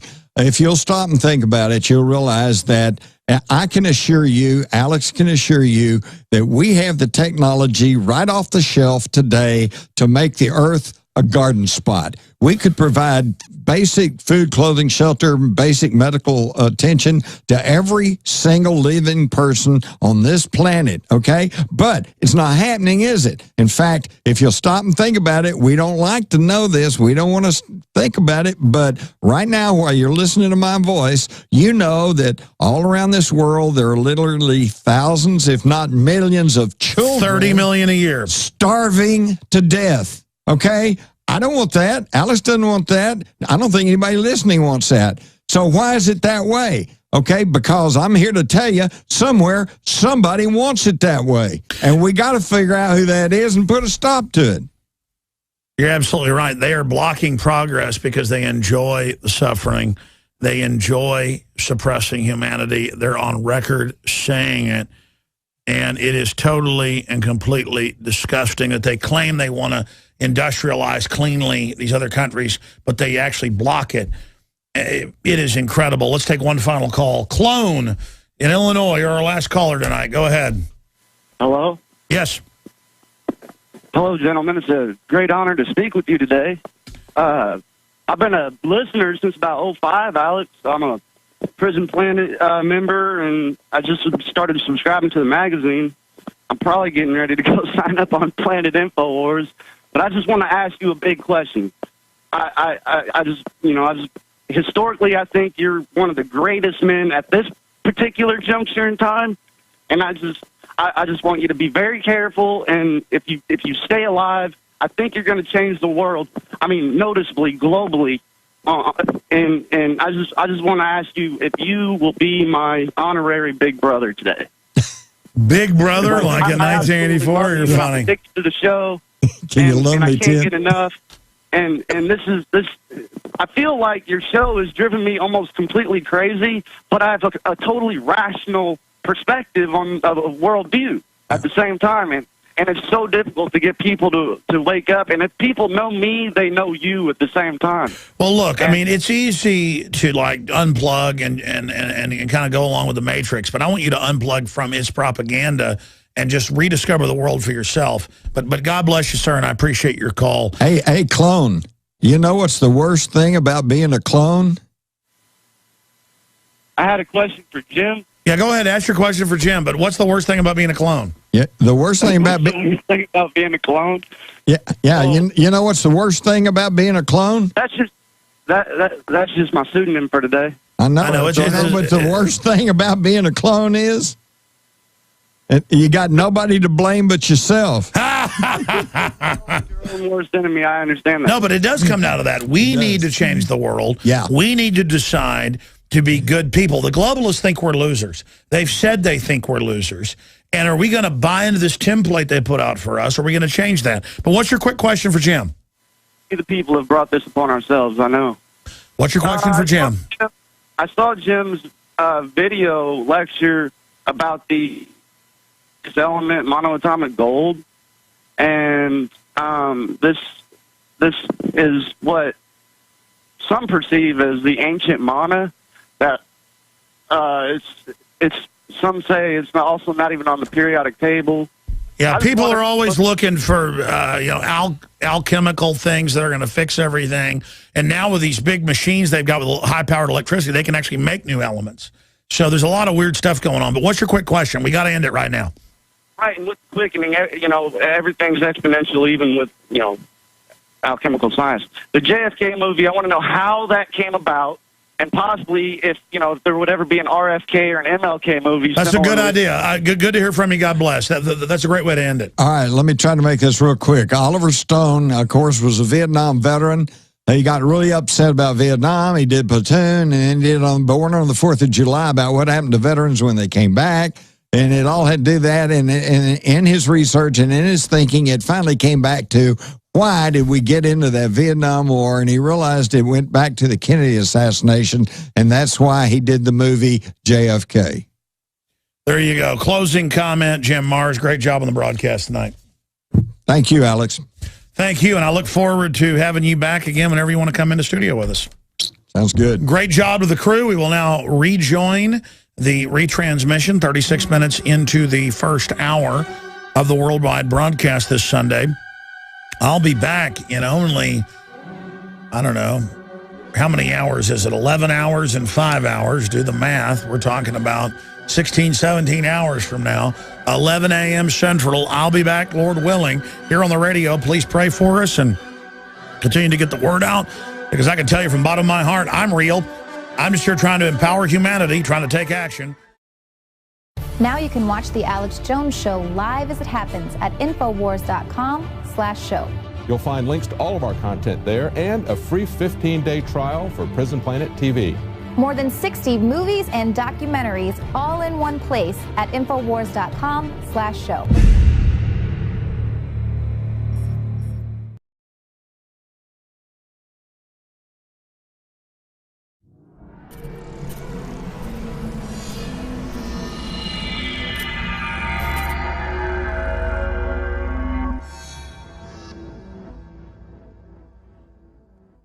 Now, Jim, I want to get into what's happening in the Middle East. I know you're an expert on it. You've written the New York Times bestseller, Rise of the Fourth Reich, which gets into the Muslim Brotherhood that you wrote, 3-4 years ago. You've got a new book out as well. I want to get into Snowden, what's currently happening. Do you agree with me? There's a big awakening happening.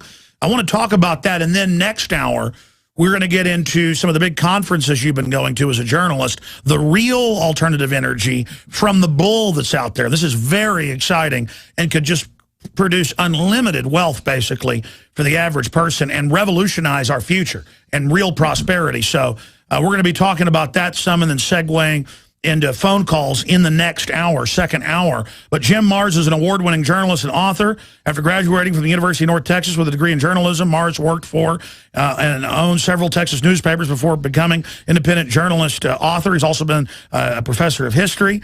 And he's just done so much more. He's written a whole bunch of New York Times bestsellers. And his book was turned into JFK, the film with Oliver Stone, Crossfire, the plot that killed Kennedy, the basis for the Oliver Stone film. And I'm not going to say any more. JimMarrs.com. Jim, we've got about 6-7 minutes before we go to break and start the next hour. You were chomping at the bit out there in the green room to talk about the fact that we were showing the videos. I know you could see it in the green room. These are Al-Qaeda flags, guys with big beards, throwing women and children and men, beheading them. There's a whole bunch of videos. And our media keeps saying they don't know who's doing it when they've got their flags and are in groups that are killing Christians in Egypt. Well, and we see the same thing happening in Syria. Now, I'm not trying to say that the government in Syria is wonderful. No, but they didn't start this. They didn't start it, and they're not killing the Christians. It's the rebels killing the Christians and killing the Jews, and we're funding them, and we're giving them the arms. It's incredible, folks. You have no idea what's going on in your name and with your tax money. Man, I tell you, who do you think Obama really is? Because he's a Muslim socialist, period. End of story. I mean, he himself said so, you know. Yeah, but I used to think that was just like a CIA cover. Yeah. I think there may actually be an Illuminati double cross here. Well, the thing is, Napoleon teamed up with these guys for a while. Well, that's it. In high-level politics, you know, the alliances form and then break apart and form again. And when you get to that level, it's just whoever can benefit you. Well, here's my point. I don't want TSA acting like I'm a terrorist to look for bin Laden in my underwear or in my wife's brassiere when we all know this is a fraud. So now when I get there and they act like I've done something wrong, I go, look, you all know the government runs Al-Qaeda. And then when the customs says, do you have drugs? I go, no. You know the government ships them in. And 2 levels of customs went, yeah, we know that. To me at the airport at Dallas. It's like everyone knows this. It's like, leave me alone. I'm not part of your murdering New World Order. Stop acting like I'm guilty. I've got a bumper sticker you'd love. It says, dare to get the CIA off drugs. Absolutely. Or Ron Paul's favorite sticker on his desk for 40 years. Don't steal, the government hates competition. That's exactly right. Johnny Appleseed was born during the Revolutionary War. He's not just a legend. And in more than 5 states, he introduced apples that had not even been grown in the colonies. Later, the seeds from plants he planted and cultivated. Government and NATO is backing Al-Qaeda and the Muslim Brotherhood. What is really behind that? Well, I think they can't admit that it's actually Al-Qaeda because we have been conditioned and programmed and propagandized against Al-Qaeda since long before 9/11. And, of course, 9/11, it was Osama bin Laden and Al-Qaeda. They're our big enemies. That's why we had to invade all these countries over in the Middle East. But I want to give a brief history lesson here, okay? Let's go back to the 1930s and the Muslim imam who founded the Muslim Brotherhood. He was enamored of a fella in Europe who had a big national socialist movement going on named Adolf Hitler. That was the Imam of Jerusalem and the Imam of Turkey. Mm-hmm. 2 of them. So he wrote to Adolf Hitler, and Adolf Hitler wrote him back and decided, hey, here's a chance, here's an opportunity to get our foot in the Middle East. So by the time of Muslim Brotherhood invited them to invade. Yeah. Well, by the time of World War II, the Muslim Brotherhood was a Nazi organization. All right. And during World War II, when we were fighting in North Africa, we had about as much trouble with the Muslim Brotherhood Arabs as we did with the Nazi troops in the Afrika Korps. Okay. After the war, we won the war. Well, British then took over North Africa, but they were war weary. They had plenty on their hands, so they turned the Muslim Brotherhood over to the CIA. All right. So people... Who's really a skull and bones globalist branch. Exactly. They were the Eastern establishment. And not really Americans. Not truly. Now, you have to understand then that the CIA has run Al-Qaeda since after World War II. All right. Now, Al-Qaeda then, that name came about. On record. This is all on record. This is all well documented. Osama bin Laden, who was a Saudi... then gets, he's brought to this country under the name Tim Osman. That's declassified. This is not our opinion. This is not conspiracy theory. This is all fact. He's armed, trained by the United States and sent to Afghanistan to form the Mujahideen, okay, that was... With General Hamid Gul, that we've had on. Right. He's confirmed all that. And then, so we were supporting them against the Russians as our proxies in Afghanistan. Now, during Afghanistan and after Afghanistan, everybody knew that the Muslim Brotherhood had a bad reputation because they'd been this Nazi organization. So Osama bin Laden took his hardcore group and they changed the name to Al-Qaeda, which, by the way, literally means the base. Now, early on, I thought, well, that must mean their headquarters somewhere, right? No, Alex.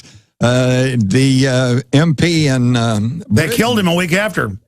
Robin Cook, a week after he went public and said, that's the name of the CIA database. Yes. He said it's the database that the CIA keeps of Arab Muslim operatives that they can, of course, call up and get them to do anything they want them to do. So it's really, really important for your listeners to share the information that when they hear Al-Qaeda, they hear CIA. That's who's been running. Al-CIA. Yeah, Al-CIA. That's exactly and, right. and now they're running them in Libya, running them in Syria, and now they're running them against the army of Egypt. And our government, for the first few days, was saying the army was wrong. The truth is Morsi turned the country over to Al-Qaeda, not just Muslim Brotherhood, to just run around slaughtering people. Why is Obama funding some of the varieties he developed spread across the United States? And it was Johnny Appleseed teaching the colonists and then the new Americans, after we won independence, the love of planting fruit trees that introduced that idea to North America. Ladies and gentlemen, it is a revolutionary act to unplug from the television, to unplug from the computer and all the globalist propaganda, and to go out in your backyard or your front yard or planters at your apartment or on the roof of the building where you live, and to plant a garden. Become the Johnny Appleseed of your community with seeds from the InfoWars Seed Center at InfoWarsStore.com. The simple act of planting fruits and vegetables and then tending them and taking care of them and then sharing them with friends and family is a revolutionary act against tyranny. The globalists, first and foremost, do not want us to be self-sufficient. The crony anti-free market capitalist, the fascist, are using socialism and collectivism to shut down societies. Stalin in Poland and in Ukraine and other areas starved on record more than 10 million people over 5 years by not letting them grow their own crops and collectivizing them. Mao killed between 65 million and 80+ million people doing this same thing. The UN says they will use food as a weapon. They use genetic evil to attack the earth, and major GMO companies have been caught going into growth belts around the world, even where GMO is illegal, and planting seeds everywhere to infect the genetics of the original crops. Almost all of the thousands of varieties of Mexican corn has been infected. They are in a genetic war against everyone.